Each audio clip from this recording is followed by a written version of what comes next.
광야는 생명이 살 수 없는 곳입니다. 광야는 생명이 살지도 않는 땅입니다. 태초에 하나님이 천지를 창조하셨죠. 천지의 상태가 바로 생명이 살지도 않고 생명이 살 수도 없는 상태였습니다. 광야는 그 혼돈과 공허의 절망의 죽음의 땅 천지를 닮았습니다. 광야는 길이 없습니다.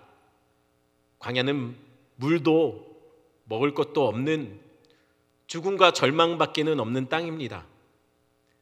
그래서 누구도 광야를 좋아하지 않습니다. 누구도 광야의 삶을 기대하지 않습니다.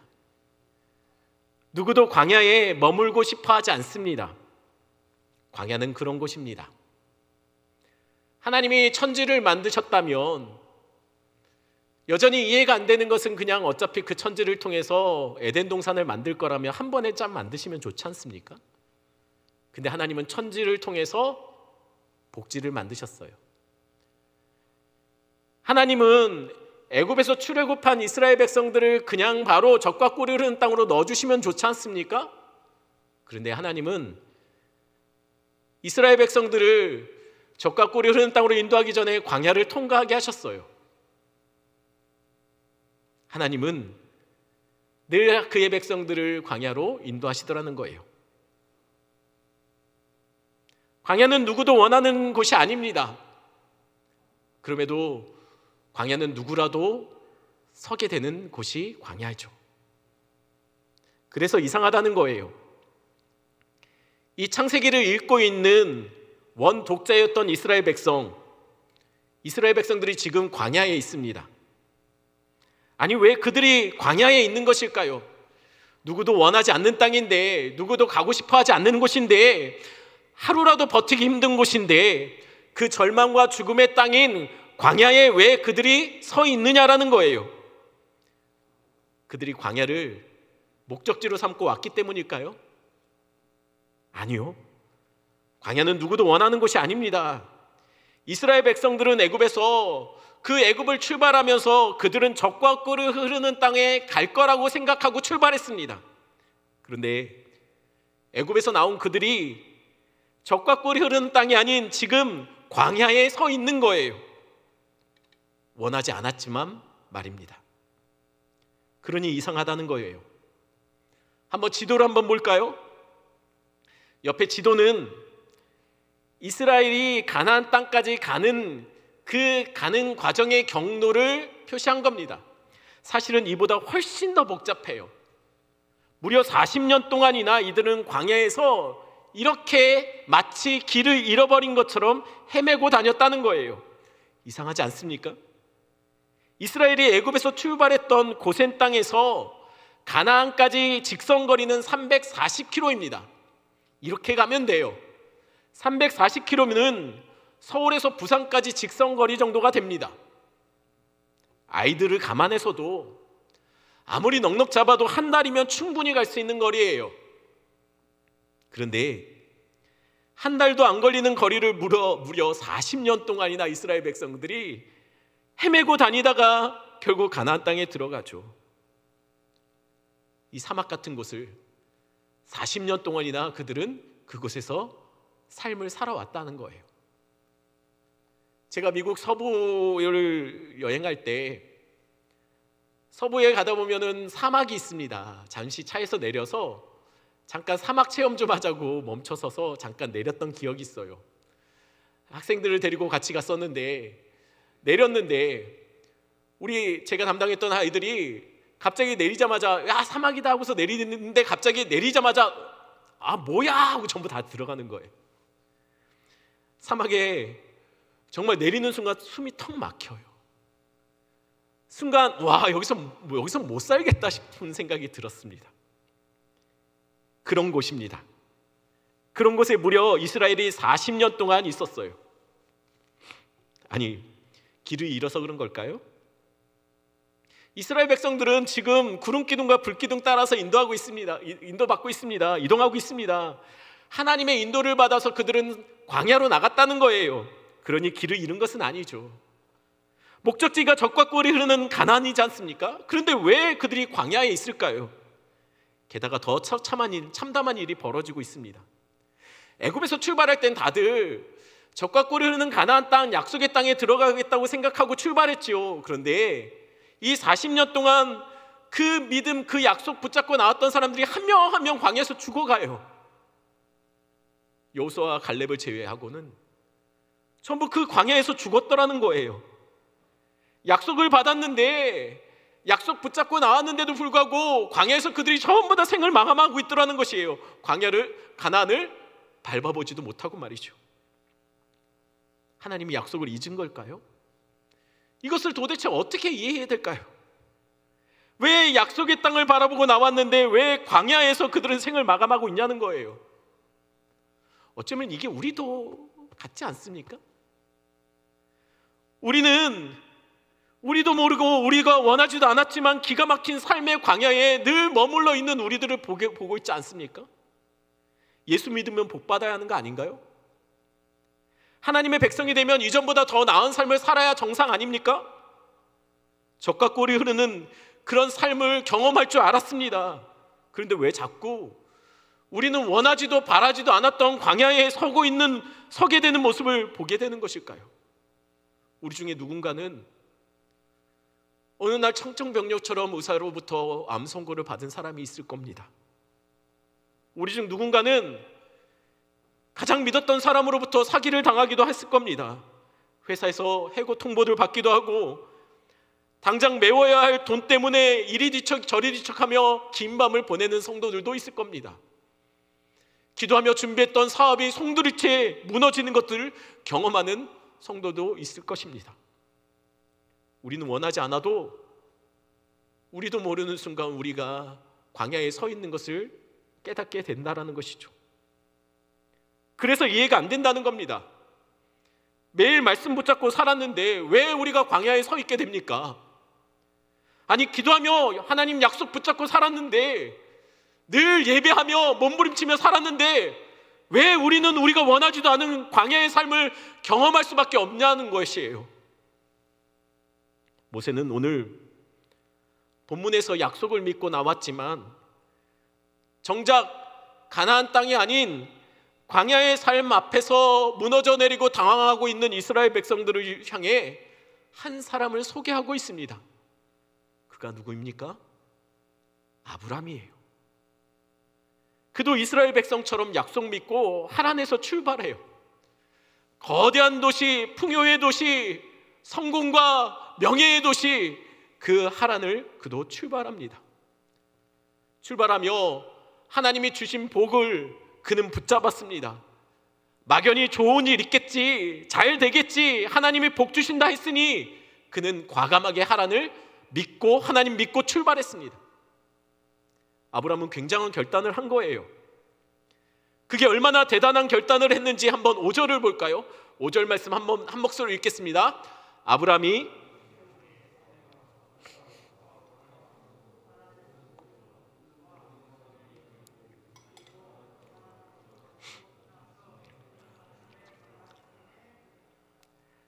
하란을 떠나며 그냥 출발하면 되는데 모든 소유와 모든 사람들을 이끌고 가나안을 떠났다라고 성경이 말하고 있어요.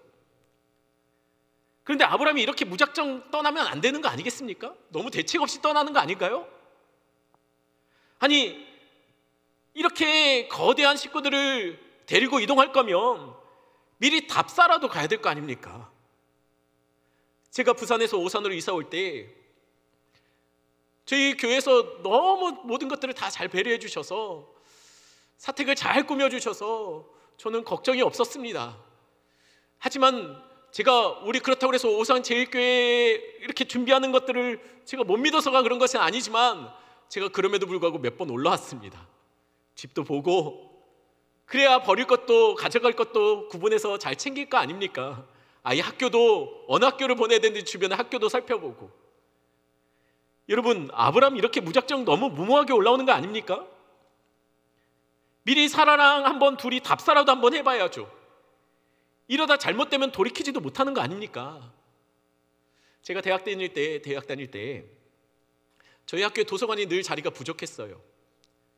그래서 새벽같이 가방을 메고 가서 도서관에 자리를 맡고 공부를 좀 하다가 아침 먹기 위해서 내려왔다가 다시 올라가고, 수업 때문에 다시 잠시 자리를 비우기도 하고, 하지만 자리를 비운다 해도 늘 항상 제가 모든 짐을 다 빼지는 않았습니다. 도서관에 제 가방하고 책은 좀 놔뒀죠. 수업에 올라갈 때는 수업에 필요한 책들만 갖고 올라갔어요. 왜냐하면 다 짐을 챙겨서 올라갔다 내려오면 내 자리가 없기 때문이에요.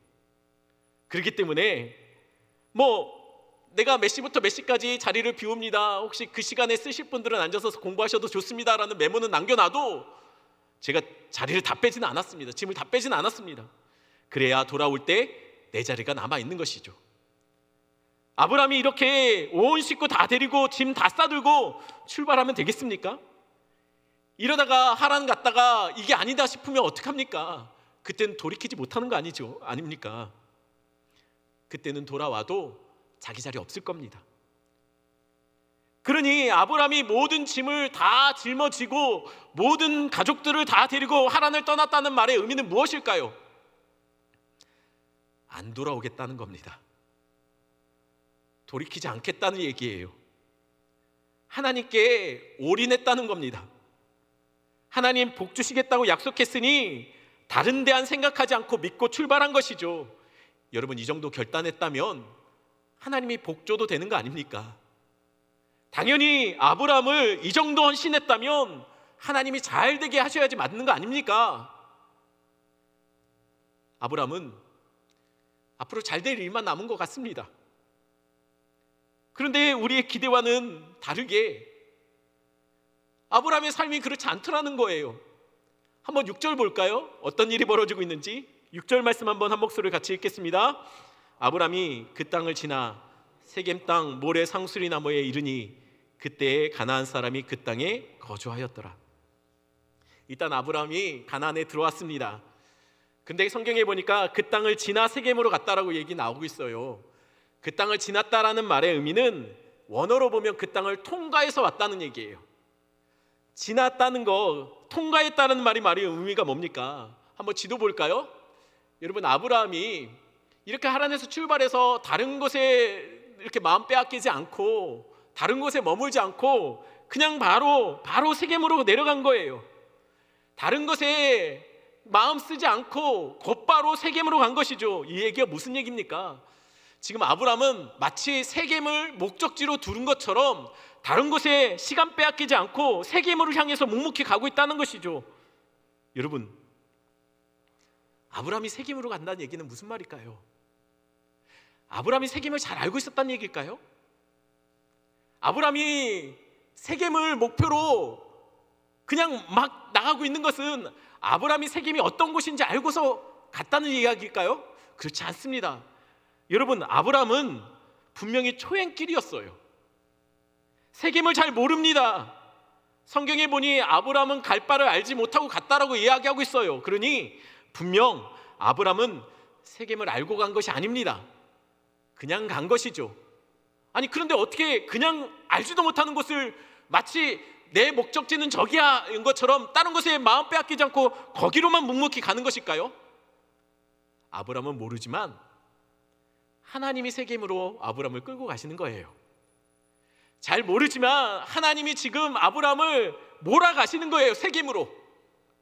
그럼 세겜이 도대체 어떤 곳이길래 하나님이 아브라함을 세겜으로 끌고 가시는 것일까요?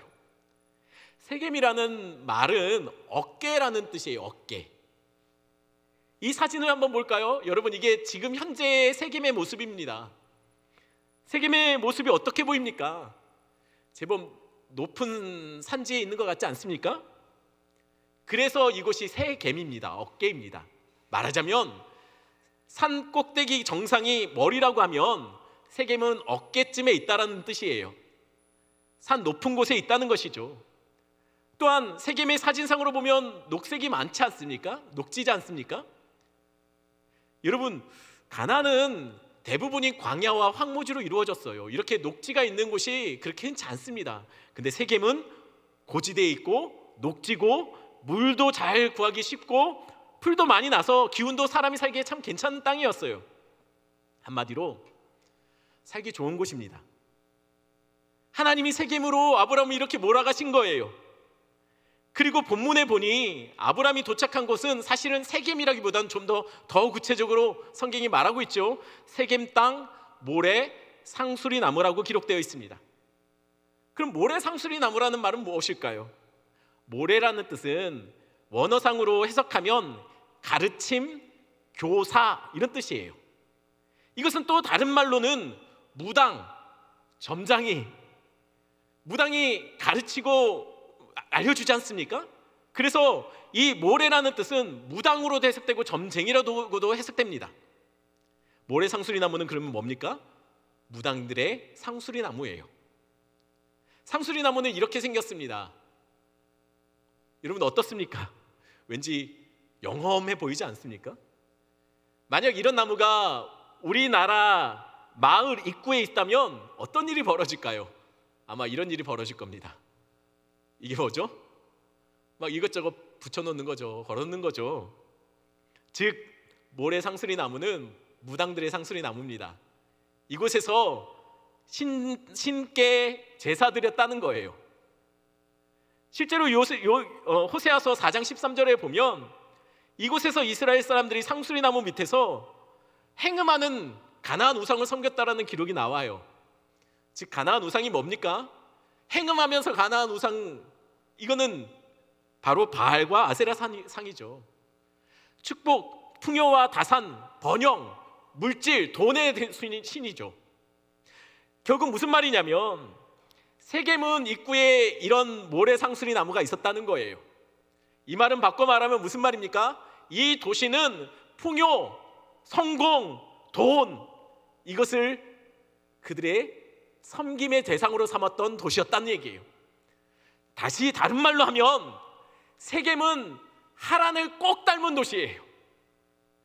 그러니 아브라함에게 어떻겠습니까? 이곳에 아브라함이 도착했을 때 어떤 마음이 들었겠습니까? 아브라함은 아마 낯설지 않네? 이 분위기가 똑같은 거예요. 하란과. 아 좋다, 여기 좋다. 하나님이 그래서 나를 이곳으로 데리고 오셨구나 싶었을 거예요. 아브라함은 이 땅을 보자마자, 이 살기 좋은 땅을 보자마자 통과하는 동안 계속 황무지, 별로 좋지 않은 땅이었는데 이 땅을 보자마자 아 여기구나, 이곳에 집 지어야겠다. 아니 어쩌면 길게 보면 하나님이 큰 민족 이루겠다고 하셨으니 큰 민족 될 거 생각하면 이왕이면 성을 쌓자. 그러면 뭐가 됩니까? 도로 바벨 문화인 거예요. 하란이 되는 거죠. 아브라함은 이 땅을 보며 마음에 들어했을 거예요. 그런데 당혹스러운 일이 벌어집니다. 6절에 보니까 무슨 말이 적혀 있냐면 그때에 가나안 사람들이 그 땅에 거주하였다라고 말해요. 아니 이게 뭡니까? 왜 가나안 사람들이 여기서 나오죠? 빈 땅인 줄 알고 왔는데, 살려고 짐 다 싸들고 왔는데 땅이 빈 땅이 아니라니 이게 얼마나 황당한 일입니까? 빼도 박도 못해요. 돌아가지도 못합니다. 그런데 이 땅에 이미 사람이 살고 있으니 어쩌합니까? 이전에 한번 말씀드렸던 것 같아요. 저희 삼촌이 서울에서 일이 잘 안 되니 서울 생활 접고 고향으로 내려가기로 결정하셨습니다. 그래서 고향에 내려와서 몇 번 내려와서 아는 지인과 함께 그 소개로 살 집을 계약하고 서울로 다시 올라갔어요. 그리고 짐 싸들고 이삿날 이삿짐 트럭에 짐을 다 싣고 내려오셨어요. 그런데 이사하기로 한 집에 가서 열쇠로 문을 열려고 하는데 문이 안 열리더래요. 달그락달그락 거리니까 안에서 사람이 갑자기 문을 열고 지금 뭐 하시냐고, 남의 집에서 왜 문을 열고 있냐고 그러더라는 거예요. 그래서 삼촌이 아니 지금 이사하는 날인데 아직까지 짐을 안 빼고 있으면 어떡하십니까? 라고 따졌대요. 그랬더니 그 안에서 나온 사람이 황당해하며 이렇게 말하더라는 거예요. 난 집을 내놓은 적이 없는데요.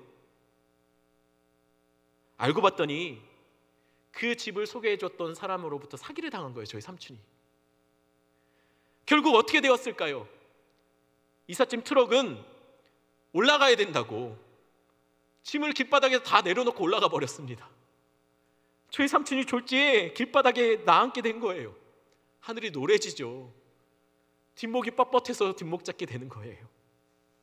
세겜에 도착해서 아브람도 뒷목 잡고 있었을 거예요. 하나님 말씀 믿고 아브라함은 짐 싸서 가나안 한복판 세겜까지 왔는데, 그런데 이게 뭡니까? 그곳에 도착하니 그 땅 주인이 나오면서 아브라함에게 이렇게 말하는 거예요. 나는 땅 내놓은 적 없는데요? 라고 말하는 것이죠. 아브라함도 길바닥에 나앉게 된 것이죠. 그러니 도대체 이해가 안 되는 거예요. 하나님 왜 이곳으로 아브라함을 데리고 오셨을까요? 복 주신다고 약속하셨지 않습니까? 그 약속 믿고 데려와서 하나님께서 이끄시는 대로 왔더니 이 꼴이 지금 이게 뭡니까? 지금 아브라함이 바보같이 된 거예요. 아브라함이 왜 그러니 짐 싸들고 다 싸들고 이렇게 왔냐는 거예요. 이젠 돌아가고 싶어도 하란에는 자기 자리가 없었을 겁니다. 이미 사라졌을 겁니다. 여러분, 그래도 하나님 생각이 있으시겠죠. 하나님 계획이 있으셨겠죠. 그러니 일단 아브라함도 이렇게 흥분되는 마음 좀 내려놓고 가라앉히고 마음 좀 추스려서 한번 하나님이 뭐라고 말씀하시는지 한번 들어보는 것이 먼저일 것 같습니다. 7절에 하나님이 이렇게 아브라함에게 말씀하세요. 7절 말씀 한번 같이 볼까요? 한 목소리 읽겠습니다. 여호와께서 아브라함에게 나타나 이르시되 내가 이 땅을 내 자손에게 주리라 하신지라. 자기에게 나타나신 여호와께 그가 그곳에서 제단을 쌓고. 네, 그래도 다행인 게 하나 있어요. 저희 삼촌은 그 지인으로부터 연락하고 싶어도 연락 두절이 돼서 통화를 할 수가 없었습니다. 그런데 하나님은 연락 두절은 아니셨어요. 하나님이 아브라함에게 먼저 찾아와서 이렇게 말씀하십니다. 아브라함아, 내가 이 땅을 내 자손에게 줄 거야. 여러분, 이게 아브라함에게 위로가 됐을까요? 이 말에 아브라함은 다행이네요, 이렇게 넘어갈 수 있었을까요? 여러분, 사실 이 말을 들은 아브라함은 좀 섭섭했을지도 모르겠습니다. 너무한 것 아닐까요? 아브라함은 세겜에서 마음이 혹했을 거예요. 보고 마음이 설레었을 거예요. 그런데 그 땅에 이미 가나안 사람들이 있었습니다.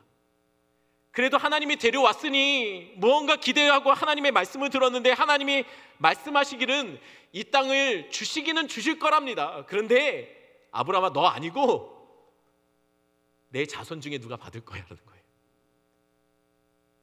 얼마나 오래됐는지 약속도 정하지도 않았어요. 아들도 아니고 아들도 아니고 정확하게 말씀 안 하지만 내 자손들이 가질 거라는 얘기예요. 그 말은 무슨 말입니까? 너는 아니야, 너는 못 받아 라는 얘기예요. 아니, 아무도 모르는 낯선 땅에 왔는데 내가 받을 땅이 없으면 어떻게 되는 겁니까? 그러면 아브라함은 그때부터 말하자면 이곳저곳 떠돌아다니는 인생 된다는 이야기예요. 이게 얼마나 황당한 이야기입니까? 그럼 왜 하필 여기로 데려오셨죠?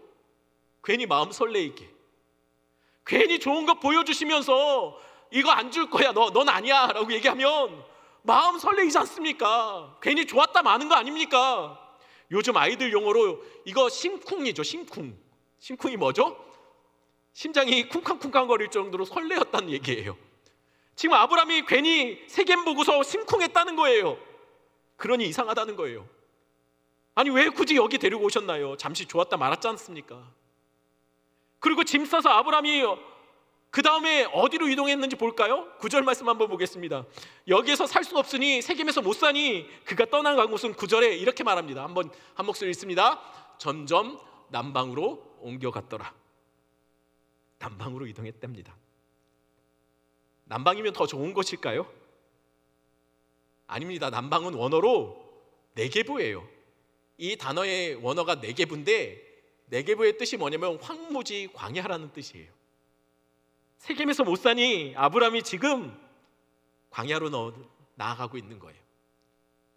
지금 세겜에서 좋았다 말았던 아브라함은 이곳을 떠나 광야로 이동하고 있는 것이죠. 그러니 아니 왜 세겜을 보여주시냐는 거예요. 안 주실 거면서. 그냥 처음부터 각오 단단히 하고 나왔으니 바로 광야로 가게 하셨으면 그래도 버틸만 했을 텐데 왜 세겜 보여주고 이렇게 흔들리게 만드느냐는 것이에요.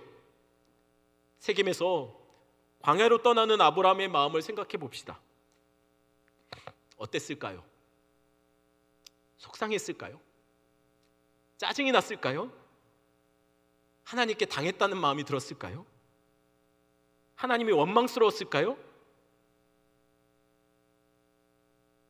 정말 아브람은 하나님에 대해서 막 화가 났을까요? 그런데 이상한 것은 광야로 나아가기 전에 하나님 거기에서 만나주신 하나님께 아브람은 제단을 쌓고 하나님의 이름을 부르더라는 거예요. 섭섭했다면 그렇지 못했겠죠. 아마 아브람은 하나님에 대해서 섭섭하거나 원망스럽지 않았던 것 같습니다. 아마도 그랬을 겁니다. 그걸 어떻게 확신하냐 생각하실 것 같아요. 왜냐면 저에게도 아브람 같은 심쿵의 경험이 있기 때문입니다. 제가 유학생활을 할 때 가장 긴장되는 시기는 언제였냐면 등록금 내는 때였어요. 전 제때 등록금을 낸 적이 없습니다. 늘 학교에서 1차로 정해진 기간을 놓치고 2차 넘기고 3차 막바지에 냈어요. 그래도 감사하게도 3차 막바지에 낸 것이 정말 은혜죠. 왜냐면 3차 기간도 놓치면 다음 학기에 등록이 안 됐었거든요. 근데 기가 막히게 하나님이 마지막 순간에 그 마지막 타이밍에 등록금을 낼 돈을 만들어 주시더라고요. 그래서 늘 마음속에 아니 어차피 주실 거면 빨리 주시지, 사람 마음 애타게 만드시고 주시나 그랬죠. 그런데 제가 졸업하기 1년 정도 남았던 때 같아요. 제 기억으로는. 다른 때도 그랬지만 이번에 정말 등록금이 나올 때가 없는 거예요. 대책이 없는 거예요. 통장에 돈이 없는 거죠. 그런데 놀라운 일이 벌어졌습니다. 제가 이번에 등록금이 얼마나 나왔는지 확인하기 위해서 제가 학교 홈페이지에 들어가서 제 아이디로 로그인을 해봤습니다. 그랬더니 제가 내야 될 돈이 빵원으로 나오는 거예요. 돈이 이미 지불됐다라고 나오는 거예요. 그거 봤을 때 제 마음이 어땠을까요? 심쿵했습니다. 그런데 아무리 생각해봐도 우리가 돈을 낸 적이 없는데 이게 왜 이러는지 모르겠는 거예요. 그렇다고 우리 주변에 우리를 위해서 우리의 등록금을 내줄 만한 사람도 없어요. 왜냐면 우리가 어렵다는 이야기를 누구에게도 안 했거든요. 그래서 제가 혼자 고민할 필요가 있겠습니까? 오피스에 올라갔어요. 사무실에 올라갔어요. 확인하러. 그래서 직원에게 물었어요. 아니 이상하다. 나는 돈 낸 적이 없고 누가 나를 위해서 대신 돈 내줄 사람도 없는데 내 등록금이 다 지불된 걸로 나온다. 이게 어떻게 된 건지 확인해 달라. 그랬더니 그 직원이 잠시만 기다려보라고 하더니 막 제 아이디를 치더니 뭐가 문제냐? 너 돈 다 냈는데 뭐가 문제냐라고 묻는 거예요. 그래서 제가 그랬죠. 아니야, 난 낸 적이 없어. 이건 행정착오 같다라고 했어요. 그 말을 듣는 순간 갑자기 오피스 직원이 얼굴이 확 변하는 거예요.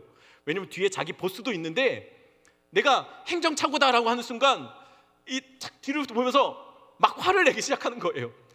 아무 문제 없다니까 왜 그러냐고. 그래서 혼나고 내려갔어요.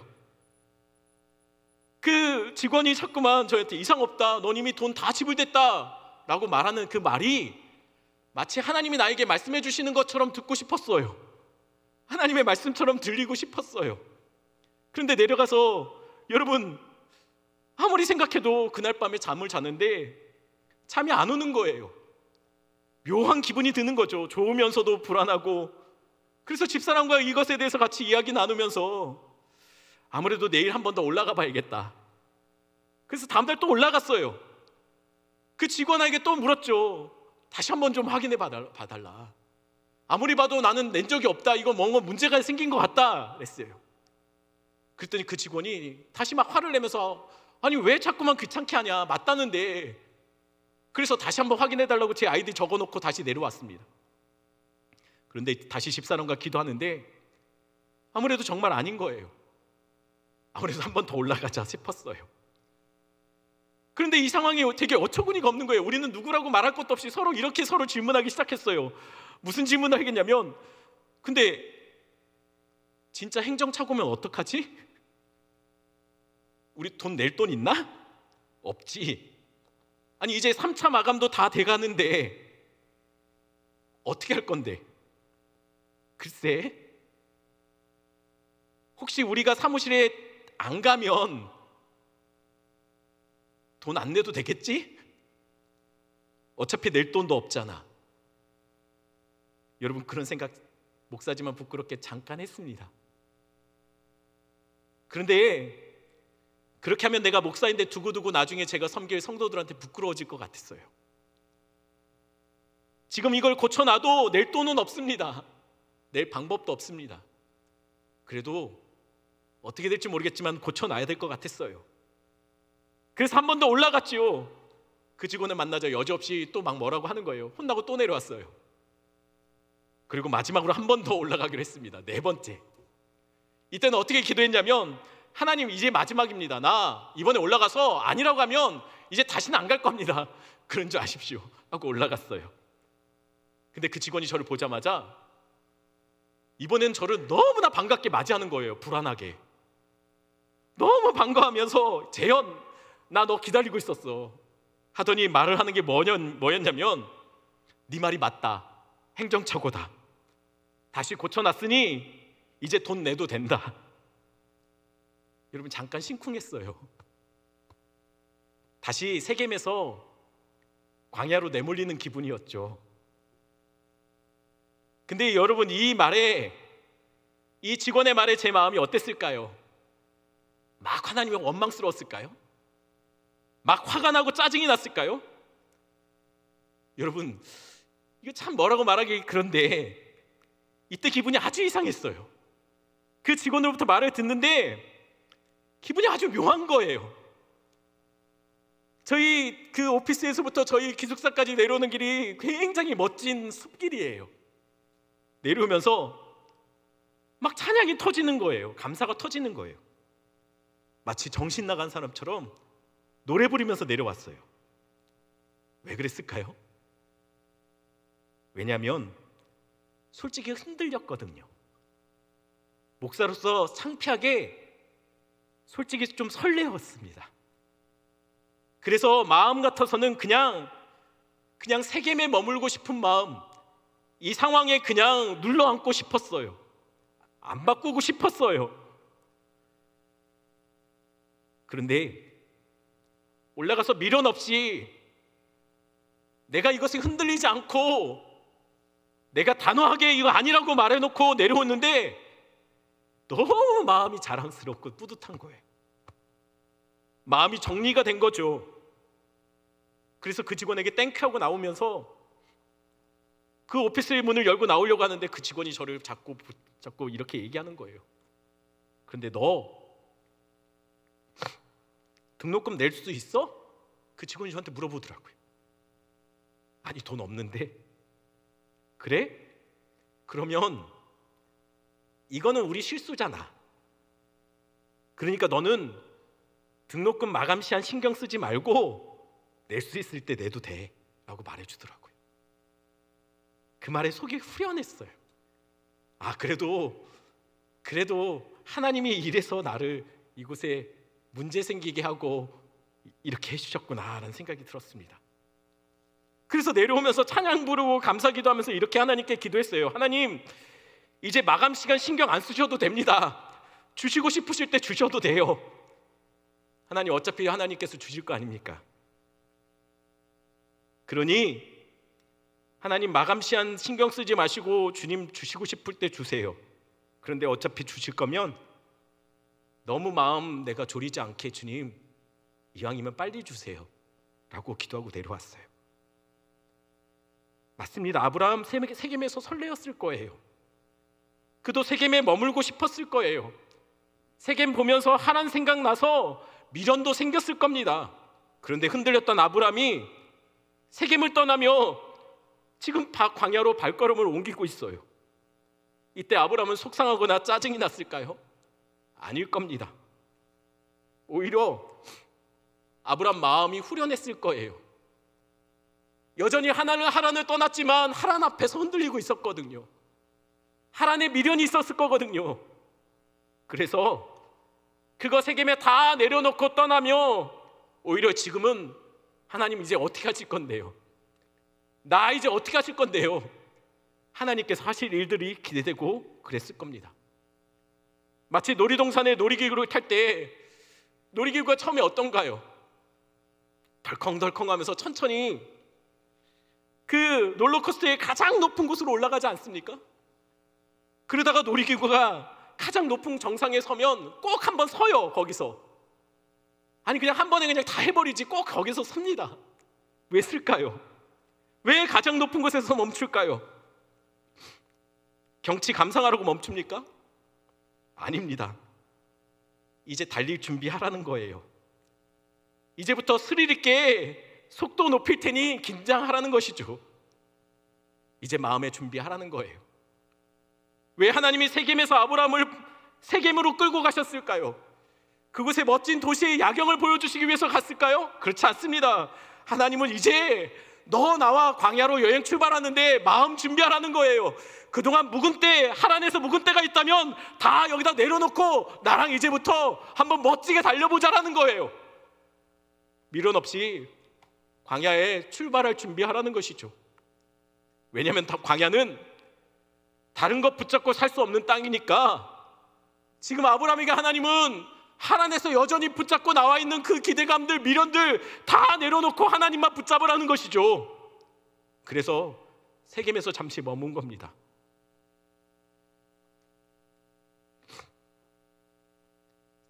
그날 전 사무실에서 웃으며 내려왔습니다. 등록금이 결국은 실수였다는 것을 알게 되고 저는 하나님 찬양하면서 내려왔습니다. 그러면 저의 상황도 바뀌었을까요? 아니요. 여전히 대책이 없었습니다. 그래서 계속 기도했죠. 하나님 뭐 하십니까 지금? 어차피 주실 거면 자꾸 마음 졸이게 하지 마시고 빨리 주세요. 하나님께 더 매달렸습니다. 유학기간 중에 전 돈이 있었다면 이때 이 문제는 돈으로 해결했을 거예요. 그런데 돈이 없어서 전 하나님이 해결해 주셨습니다. 든든한 기대의 가족 부모님이 있었다면 전 가족 부모님께 연락했을 거예요. 그런데 부모님이 도울 형편이 안 돼서 하늘아버지께서 저의 등록금 내주셨습니다. 그래서 유학 동안 제가 배운 것이 있습니다. 우리 하나님 살아계시다는 거예요. 정말 하나님 살아계십니다. 광야의 만나는 지금도 내립니다. 광야에서 생수는 지금도 터져 나옵니다. 그를 믿는 자들에게는 광야에서도 하루하루 멈춤 없이 하나님 만나를 부어주세요. 그래서 공부 잘 마치고 왔습니다. 혹시 지금 광야에 서 계신 분 계신가요? 세겜이 여전히 좋은데 하나님은 광야로 우리를 끊임없이 몰아가시는 분들 있나요? 원하지 않게 직장에 문제가 생기고 예기치 못한 사고로 인해 삶의 자체가 흔들리고 가정이 깨어지고 매일 하루하루 걱정으로 잠 못 이루는 광야의 밤을 보내고 계시는 분 우리 성도들 중에 있나요? 광야가 왜 광야입니까? 길이 없어서 광야예요. 살 수 없을 것 같아서 광야입니다. 물도 양식도 없는 기가 막힌 절망의 장소가 광야입니다. 그런데 왜 하나님은 자꾸만 우리를 광야로 몰고 가시는 것일까요? 왜냐하면 하나님이 광야의 길이 되어 주시기 때문이에요. 그거 알려주시려고 하는 거죠. 자꾸만 우리가 세상의 다른 소리를 듣고 다른 것 붙잡으니 하나님 광야로 우리를 끌고 가셔서 내가 곧 길이요 진리요 생명 된다는 것을 알려주고 있다는 것이에요. 광야에서 하나님이 길이 되어 주십니다. 광야에서 하나님이 생명 되어 주십니다. 광야에서 하나님은 우리에게 말씀하여 주세요. 광야에서 하나님은 내가 너의 하나님 되신다는 것을 알려주시고 계시는 것이에요. 그러니 광야는 주님과 걷는 최고의 데이트 코스입니다. 혹시 이 중에 하루하루 버티기 힘든 광야의 길을 걷고 계신 분 있다면 기억하십시오. 광야에 만나는 여전히 내립니다. 광야에도 생수는 터집니다. 그를 믿는 자에게는 하나님이 길이 되어 주십니다. 광야가 아무리 길어도 이 광야를 거치면, 이 광야를 통과하면 그 너머에 하나님 약속하신 약속의 땅이 있습니다. 그러니 주님 손 붙잡고 가시는 광야 되시길 바랍니다. 이 찬양 같이 부릅니다.